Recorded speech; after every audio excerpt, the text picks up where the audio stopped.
Okay, so we're installing the Watermaker membranes for the, is this the third time? I think it is the third. Maybe, just maybe, third time is a charm. How does it sound like that? Yeah, doesn't it say it's over 1100? Is that 1,000? Yeah. Counterclockwise, okay, yep. And BP. And nothing happened. I don't hear it, there's no sound. Oh, the other pump.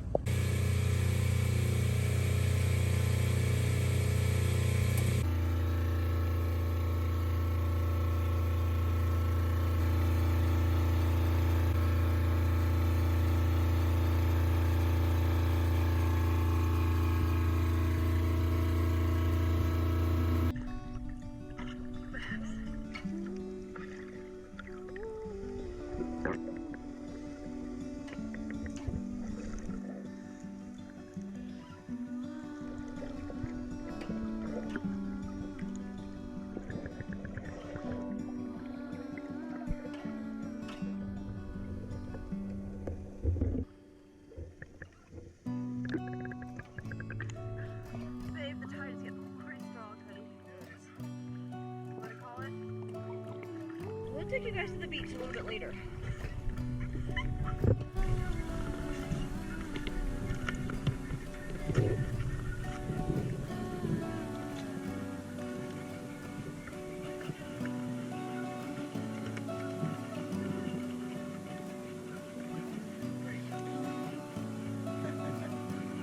Nice.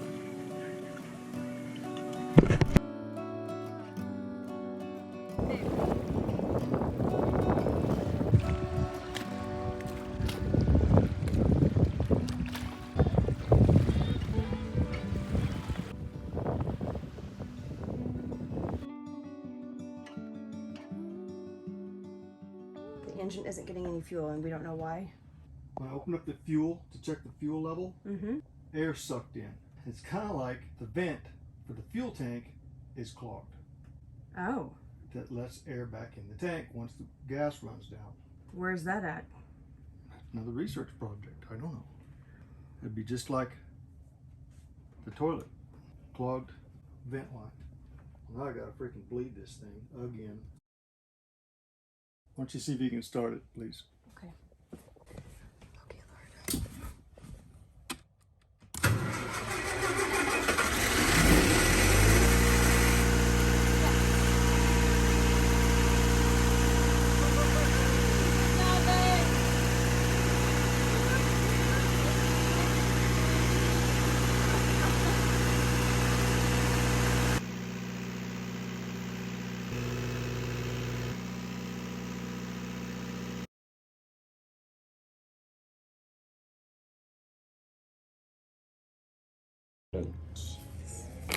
This is what it's supposed to look like. And that's ours. For our pump. Old parts, new parts. El eje. Ok. Simón. Those are only a week old. No creo, es porque se calentara la armadura.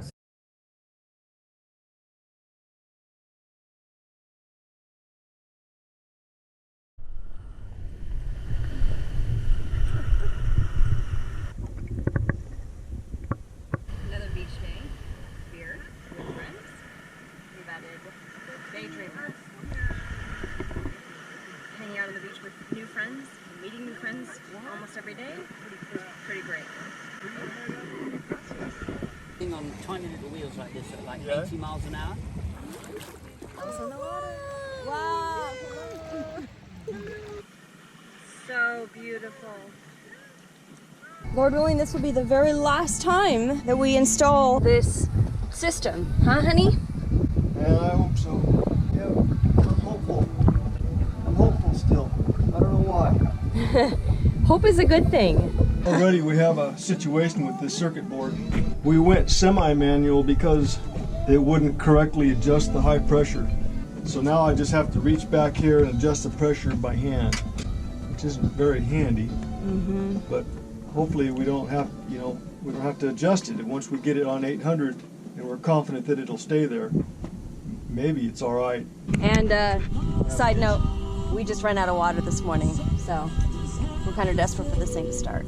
It's been putting out about 32 gallons per hour at 800 psi. If we cranked it up to say 900, it would probably put out about 38, but I just don't see the need to do that. Yeah, And we don't need to push the system. we'll push to 800 and call it quits. We're just about ready to try this out. Just have to hook it up. All right.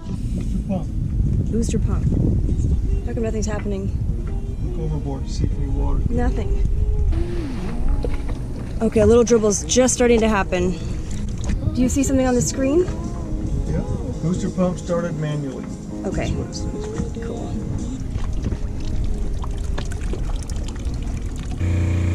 60 ppm. It's good water. Excellent. It's creeping up to 800, but it's now making close to 30 gallons. I can't see. Now about 26. Ready for- Chateaubriand for 2. Chateaubriand for 2. It's beautiful. I got a bunch of the good stuff I did. Thank you. Yay! And our new friends, Joy and Paul. What do you think? Ensalada. Para mí. What do we got here? Portobello es Mushroom. Portobello mushroom. We didn't get that last time. Yummy. Tomato. You do? Yeah.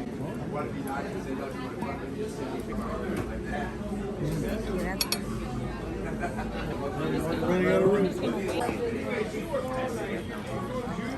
Cheers. Cheers. Ching ching. Awesome. Cheers.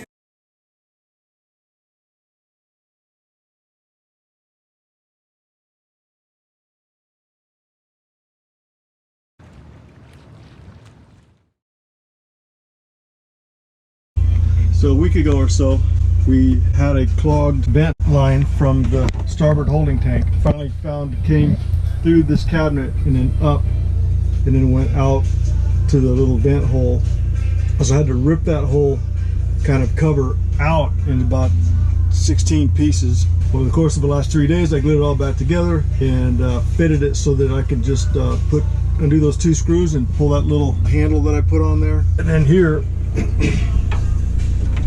I mounted the vacuum and I wired it so that it's plugged into 110, so it'll always charge whenever we have the generator running. Fantastic. And I had to, over the course of this vent tube problem, I had to cut the whole panel out back there. And so that's all labeled there so that if I ever need to access that again, I can find it. And you've reattached this down here? It's just been sitting here for a long time. Yeah, somebody, well, when they added this 5th air conditioning unit underneath this V-berth, they needed the space, so they eliminated the drawers on this side and just attached the 3 faces together. And so it was a hokey deal and it never fit and it was never attached. It was just laying here the whole time. So I put some support back there and a screw top and bottom to hold this panel where it belongs. Nice. Anyway, I pumped out the holding tank in the starboard berth and it worked great. Fantastic. So the problem might be solved in this particular head. It was quiet. I had to lift the mattress up to listen to it, see what it was doing, but it seemed to work perfect. Fantastic. So yeah, that's pretty cool. Yay. So what are you working on now? Well, come see. I'll show it to you. This is a lot of wiring. Nobody knows what this wad here is for. Probably can be just eliminated. Who knows what? It's been cut purposely and banded up. This is my halon system right here. So if I press the test button, nothing happens. It could fall out anyway. And this is busted. Probably the light. And then, but I'm looking at the light, and somebody's cut. Look at this. This is just totally cut. These wires. These go there to make that warning light, I think, light up there at the top. And then, so probably it doesn't have any power. I checked this little fuse. It's okay, but there's no power. There's the test button right there. Tell me again what this is. Halon system. It's an automatic fire suppression system in the engine room. In case there's a fire, it goes off automatically. Wow. But there's no way it works.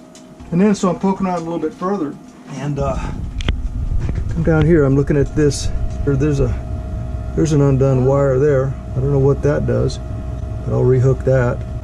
And then if you can get further in here, it's hard to see, but this is the alternator. This is the alternator. That spins right there. This fan, see, hooked up to the belt. Yeah. And look how these are touching, cutting through.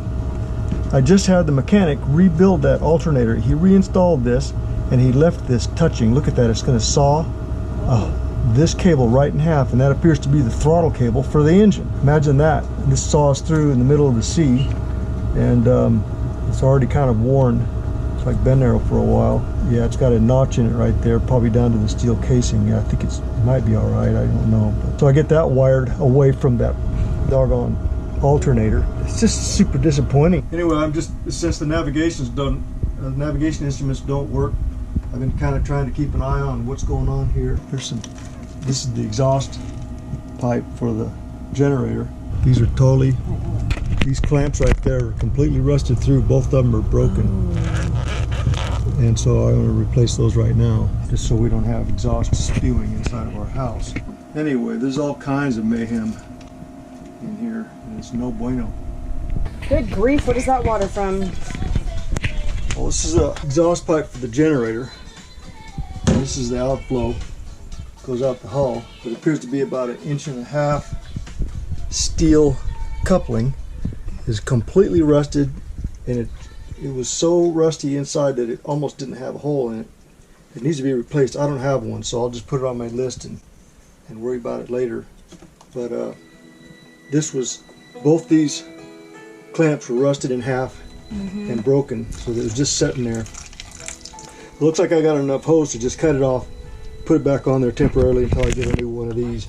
Yeah, I'm glad I caught it rather than going to have to see with it like that. Here's the trick, putting this back on. Come on, Hercules, you can do it. I'm gonna have to heat it up or something.